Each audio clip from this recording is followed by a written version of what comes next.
ইরানে হামলা প্রশ্নে ব্যাপক দ্বিধাদ্বন্দ্বে ভুগছেন মার্কিন প্রেসিডেন্ট ডোনাল্ড ট্রাম্প। তার উপদেষ্টা ও মিত্রদের একাংশ বলছে দেরি না করে দ্রুত হামলা চালাতে, আর এক অংশ তা নিয়ে ঘোর সংশয় জানাচ্ছে। সব মিলিয়ে উপদেষ্টাদের কাছ থেকে পরস্পর বিরোধী পরামর্শ পাচ্ছেন তিনি।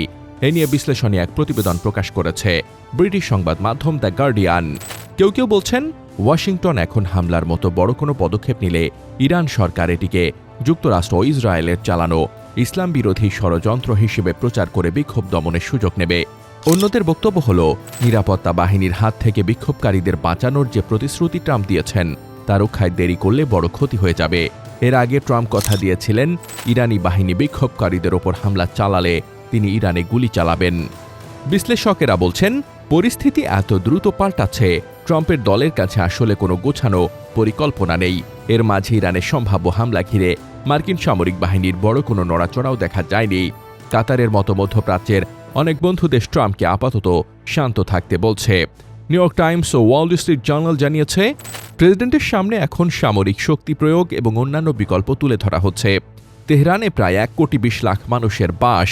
এত ঘনবসতিপূর্ণ এলাকায় বিমান হামলা চালানো বেশ কঠিন, কারণ এতে বেসামরিক মানুষের মৃত্যুর আশঙ্কা রয়েছে। গত জুনে যুক্তরাষ্ট্র ও ইসরায়েলের হামলায় সেটির প্রমাণ দেখা গিয়েছিল।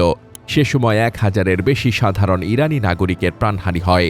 তখন সাধারণ মানুষের মধ্যে সাময়িকভাবে জাতীয়তাবোধ জেগে উঠেছিল। গার্ডিয়ানের প্রতিবেদনে বলা হয়েছে, এখন যুক্তরাষ্ট্রের সম্ভাব্য নিশানা হতে পারেন ইরানি বিপ্লবী গার্ড বাহিনীর বড় নেতারা এবং সর্বোচ্চ নেতা আয়াতুল্লাহ আলী খামেনি। কিন্তু তারা নিজেদের নিরাপত্তা অনেক বাড়িয়েছে, তাই এখন তাদের আঘাত করা কঠিন।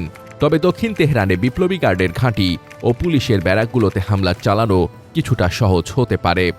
ক্ষমতাচ্যুত হয়ে পালিয়ে যাওয়া ইরানের সাবেক শাহর ছেলে রেজা পাহলভিও ট্রাম্পকে পদক্ষেপ নিতে বলেছেন।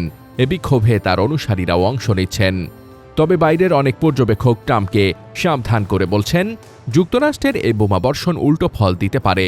ইরান বিষয়ক সাবেক শীর্ষ ইসরায়েলি প্রতিরক্ষা গোয়েন্দা বিশেষজ্ঞ ড্যানি সিট্রিনোভিচ বলেন, আসল প্রশ্ন হল, ট্রাম্প যদি উত্তেজনা এড়ানোর জন্য ইচ্ছাকৃতভাবে সীমিত কোনো পদক্ষেপ নেন, তবে তা কি বিক্ষোভ দমনে সরকারকে থামাতে পারবে, নাকি উল্টো ফল দেবে?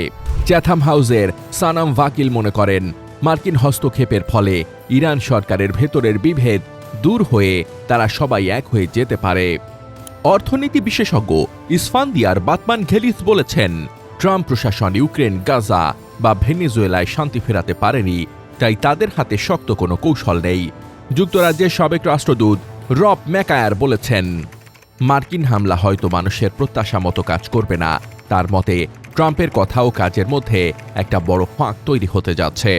সব মিলিয়ে কি উপায়ে ইরানে হস্তক্ষেপ করলে তা যথাযথ ও ফলদায়ী হবে, এখনও সেই সমীকরণ দাঁড় করাতে পারেননি মার্কিন প্রেসিডেন্ট। যদিও ইসরায়েল সহ অনেকেই চাইছে এখনই ইরানে বড়সড় হামলা চালানো হোক। News desk, দুতিয়াল।